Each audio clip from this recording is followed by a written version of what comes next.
get situated here.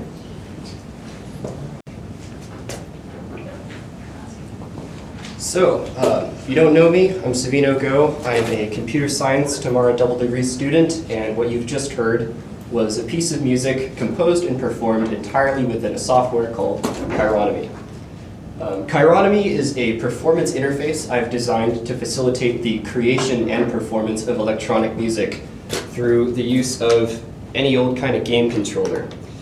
It's the furthest iteration in a project I've been working on for probably about the last year and a half, and it's definitely the most technically advanced version of this project. But the thing that I think really makes this project special is it's really the first piece of software I've designed with the goals of accessibility and distributability in mind. So in this lecture, I would really like to talk about the experiences and influences that led to the capabilities and design that Chironomy has at the moment. I'd like to talk about what its capabilities and limitations are as a performance software, and I'd like to talk about how I plan to move Chironomy into the future. So the initial impetus for designing a system like this was that I needed to participate in a musical ensemble. I chose to work with an ensemble called Creative Music Lab, led by Dana Jessen. If you're unfamiliar, Creative Music Lab is devoted to assembling performing musicians to work within the practices of creative music and sort of Fluxus adjacent work, as well as free improv. And so if I wanted to participate constructively in this ensemble using my computer, I would need a way to facilitate musical interaction with a group of many people at once. So when I was faced with this design problem, I thought of a video that I had seen on YouTube several years ago by, it's created by a dude by the name of Sean Wasabi, at least on the internet. It's called Mac and Cheese. It's a mashup of a bunch of different songs performed with some hardware. I'll show you a little clip here.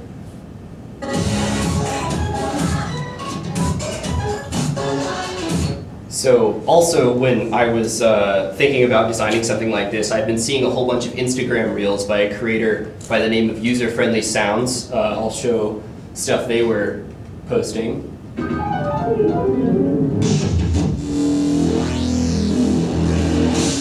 And the other interesting influence is that in studio class, one of my good friends and peers, David Skaggs, was working on an interesting system here.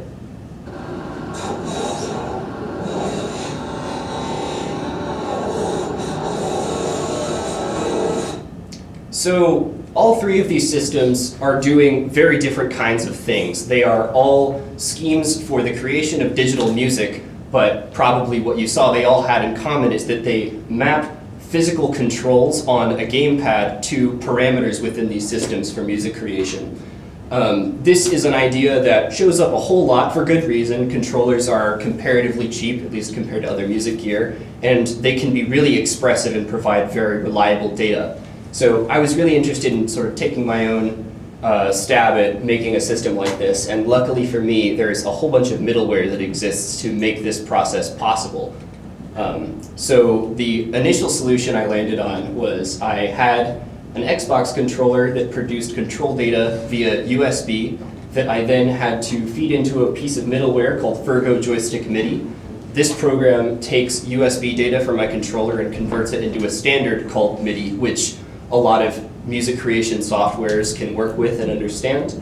Then I had to take the MIDI data that I'd just gotten, route it within my computer using a program called Loop MIDI.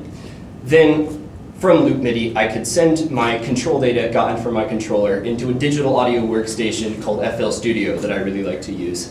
Then within FL, I had set up a virtual instrument and an effect which I was then able to link up certain parameters of to the controls on my controller. You can sort of see the rough scheme I had. I did my best to color code knobs and things. So this system, while it's a bit clunky, got me a lot of important things. The most important thing was just the ability to control the volume coming out of my computer. Dynamics control when performing with an ensemble of people is probably the most important thing you have to look out for. In ensemble settings, it's just necessary that whatever performance happens will just exist at multiple different volume levels. And so to be able to, silence yourself if one of your friends is taking a solo or meet someone to accompany them is just such an important detail. The other important thing that this system got me is when given relatively consistent controls, this system would produce more or less the same kinds of sounds. So if I pushed the left joystick up, I would always get one kind of sound versus one other control. So while this initial system that I had kind of cobbled together with a bunch of pieces of middleware did get me a start to performing with my computer in a way that I'd never been able to do before with my hands involved in the process, I thought I could really improve on it a little bit, especially the fact that I didn't really like having to open 3 programs and risk one of them crashing, and then if that happened, I would have to restart everything in a particular order, and it was really just a mess. So at the time, I was working with my private instructor, Professor Stephen Kemper, and he was teaching myself and a number of my peers a visual programming language called Max MSP. So Max is designed to work with audio and control data. And Stephen specifically suggested that I make use of this human interface object, which is basically a bit of code that allows you to plug in any kind of USB device, be it a flight controller or a typing keyboard or a mouse, or in my case, a gamepad, and then get very easily parsable data within other Max programs. So in addition to this system that I wanted to use for my next version, I really like the functionality granted to me by this program, or the synthesizer Granulizer. This is one of the things I was controlling within FL Studio. Granulizer belongs to a family of synthesizers called granular synthesizers, which maybe sounds a bit intimidating, but all a granular synth does is you feed it some audio, it chops the audio up into very small pieces on the order of tens of milliseconds, and then all of the knobs are parameters that make batch edits to every single little grain of sound. And so through this method of synthesis, you can make very small changes that result in drastic timbral shifts, but you still get results that correspond to the initial sample that you feed it.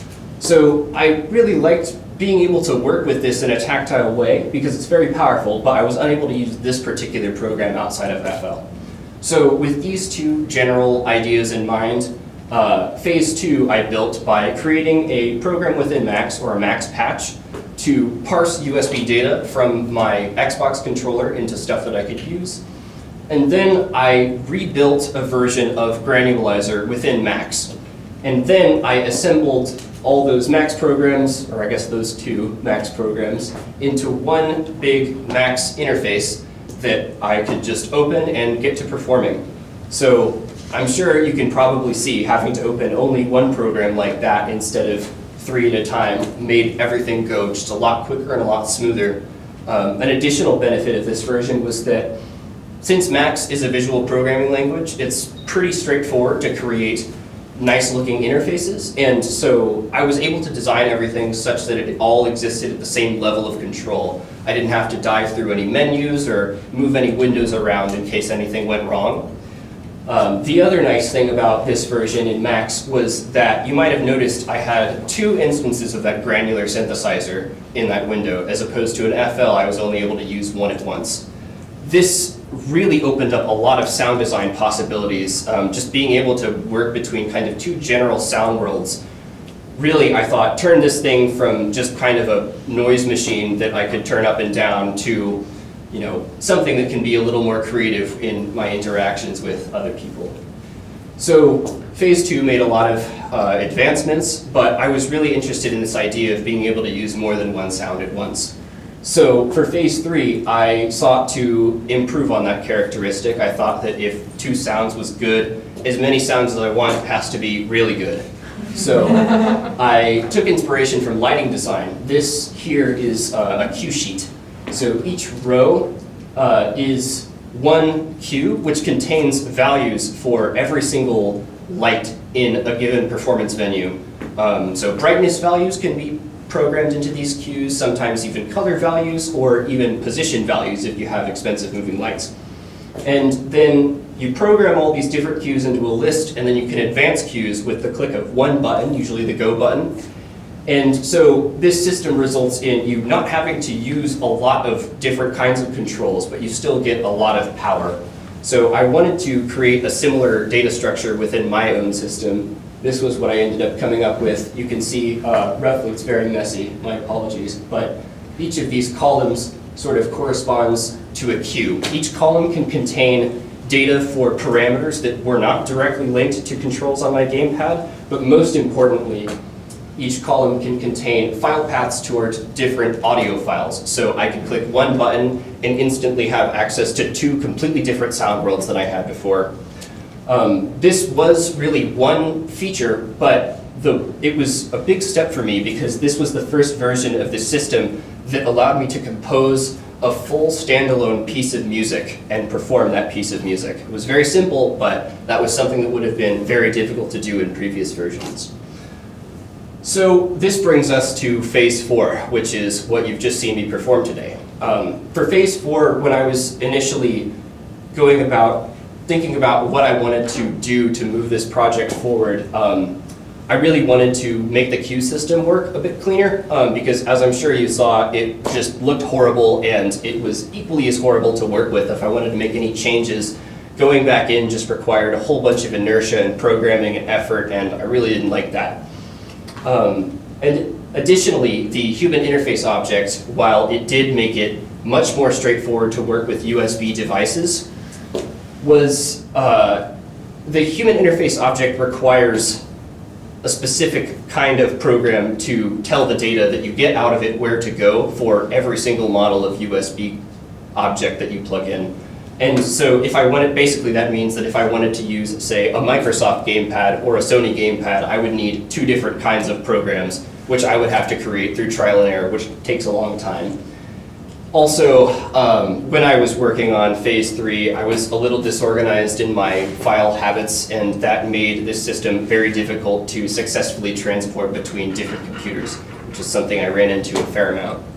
So all of these changes, I was thinking about it, and I really, since I wanted to make so many quality of life changes, I thought that it might honestly be a good time to try and take this and treat it like a real software that I could release publicly and support and use like a real piece of equipment. And so for my kind of general design goal here, I thought a lot about this program, GarageBand, which probably a lot of you are familiar with. If not, it's a digital audio workstation that is very simple, or it can be very simple. You can kind of, if you don't know a whole lot about electronic music, you can just open the app, you can start clicking buttons, and cool stuff starts happening. Like, it sounds pretty nice. But if you say are bringing a little more experience to the table, GarageBand still is able to do some of the functionality that more advanced digital audio workstations are able to accomplish. So I really admired this idea of being able to make interactions with a process very smooth and intuitive, and I thought that kind of that idea was really embodied in the game controller, being able to have an accessible piece of hardware technology that you can interact with in a very straightforward and intuitive manner and have that result in controls that can manipulate an incredibly complex system of digital audio. Additionally, when I began working on this iteration of my software, I saw this video. Hello, I'm YZHK. This is Joy.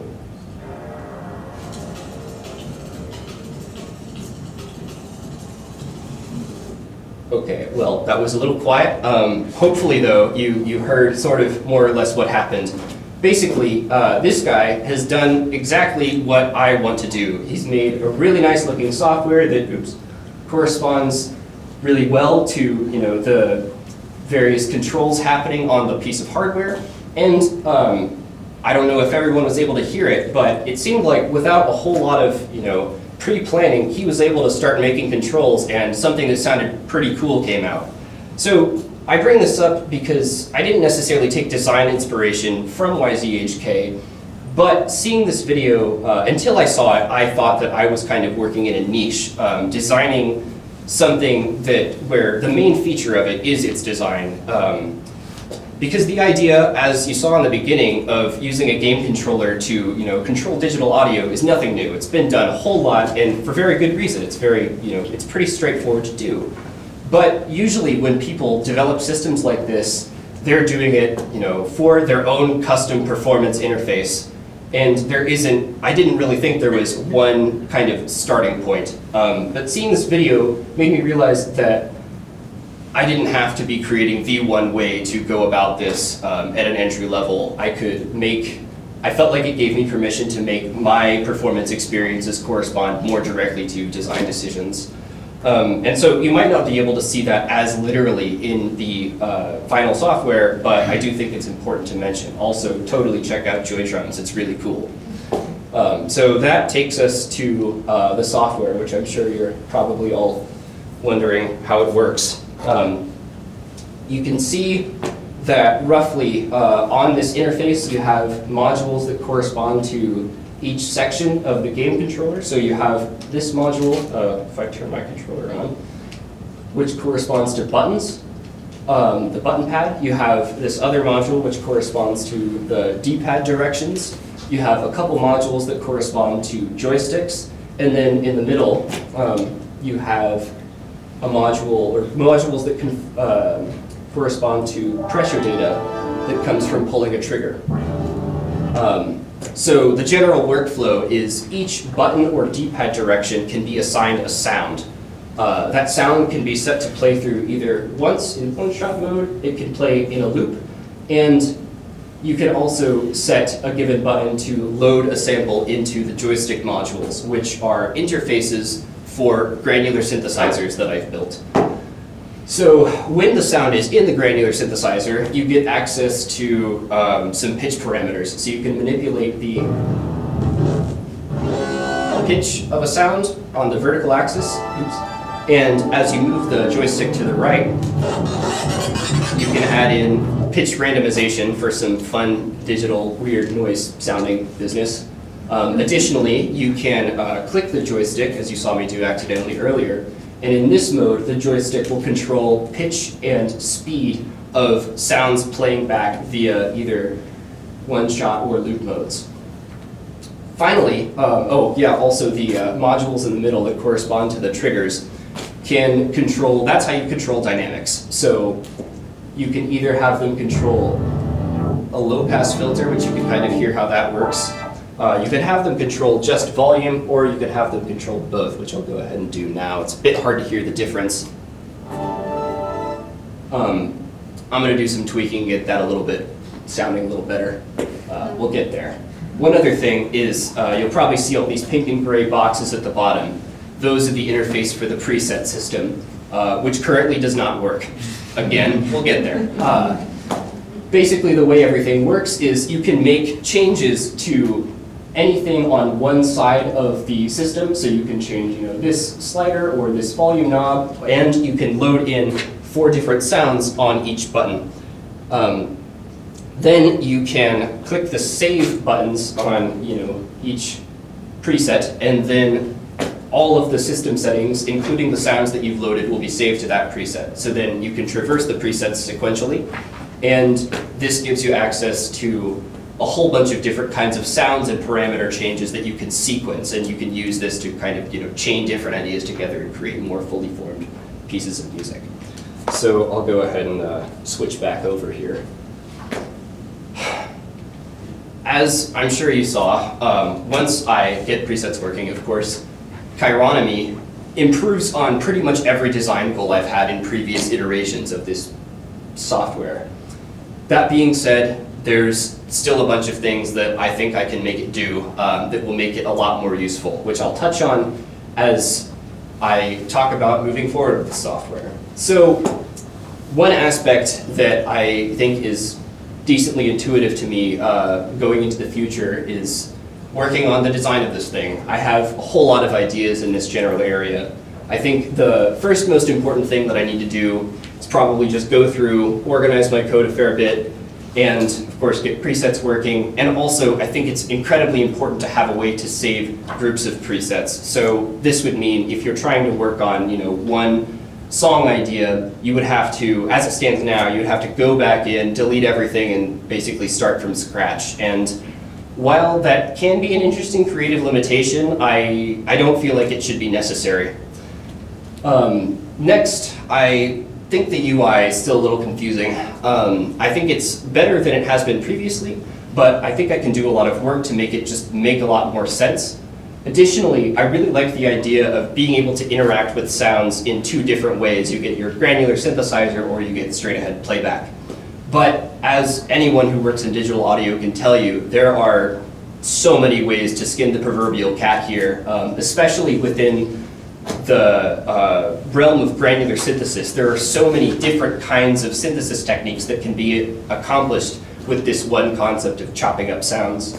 And so I think it would be interesting to develop a suite of instruments that work with, a set of controls on the controller. Maybe something that can work a little more tonally, or something that can work in more on a beat grid and maybe chop up breaks or something like that. I also think in this stage it would be incredibly important to add in live audio processing functionality. So just being able to either make loops or feed in a raw signal and just mess it up. I think that's such an important part of being able to use an instrument is interacting with live, something that's alive.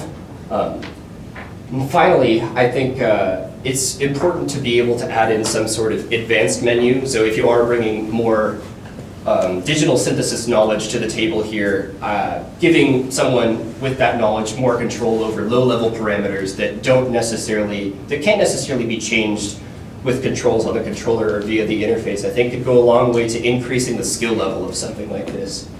I have a whole bunch of other ideas that may or may not be as useful, but they are things that I want to be able to work towards. Design-wise, however, that's just kind of one piece of the pie here. I think the most important thing about this version of the software is getting it in front of people. So to forward that goal, next year I'm planning to start doing some focus group testing to inform my development process, find out what works for people and what doesn't.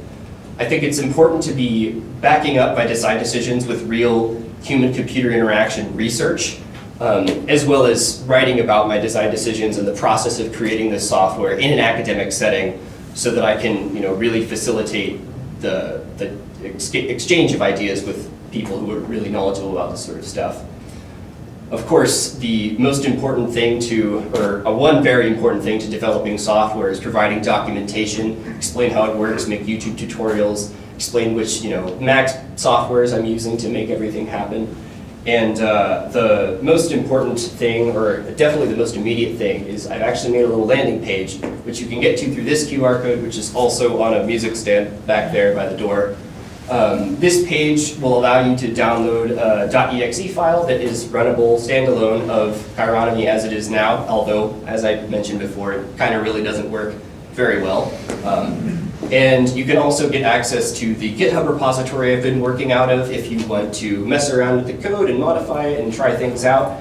And this page will also allow you to sign up for an email list so that as I make updates, I can let you know about them, or if you want to participate in focus group testing, that would be a good way to do that. Additionally, I think at the very bottom of this website, you can find my Oberlin email if you end up with questions after this whole thing is said and done. So really, that's all I have to say about this particular software. But I feel incredibly fortunate to be in a position where I can put it in front of so many people and begin this process of making something that I've spent a lot of time with public and allow people to kick the tires. I think it's very important that I give a number of people some special attention for making this thing possible. I'd love to applaud them all at the end if that's reasonable. Firstly, thank you to Robin Gillespie and Kyle Hartzell. Kyle's the TIMARA technical director. Both of you were very patient in providing me with technical assistance and getting everything set up. Additionally, note about Robin. Robin has been distributing and developing his own music software for some time now, and as such is certainly someone that I hold as a role model in this process of working on software. I'd really like to thank Dana Jessen, Professor Dana Jessen. As I mentioned earlier in this presentation, she leads Creative Music Lab and facilitates a number of opportunities for people to really get together and test out incredibly experimental ideas. And without her platform, it would have been incredibly hard for me to make pragmatic decisions about this software and really put it to use. I'd like to thank the faculty of the TIMARA department, as well as my composition teacher from back home, Dr. Michael Miller. All of you have done so much to put me within the greater context of electronic music and composition and just to show me what's been done and what can be done. I'd really love to thank my mom and dad who made the trip all the way out here from Kansas City, my hometown. They've been incredibly supportive of my musical and educational journey, and I'm so thankful to have you both as my parents.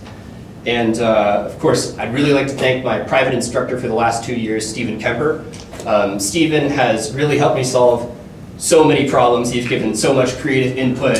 He's basically seen this whole thing develop. Without him, I truly don't know that this would exist, at least in the way that it does today. And last but certainly not least, I would like to thank Otto Allard, who I would like to invite to the stage as well. In addition,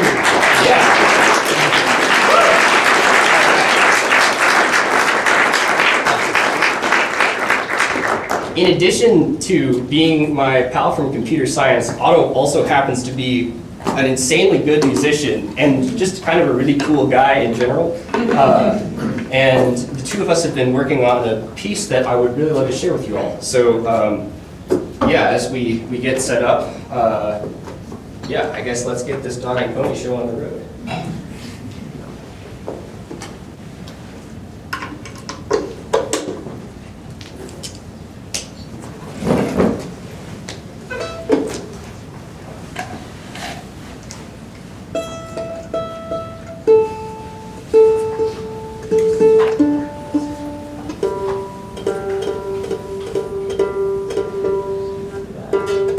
I'd really love to help you too. We're not there yet.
That's all I have for you tonight, but we'll have a quick 10-minute intermission and get hyped for Auto Alley, everybody.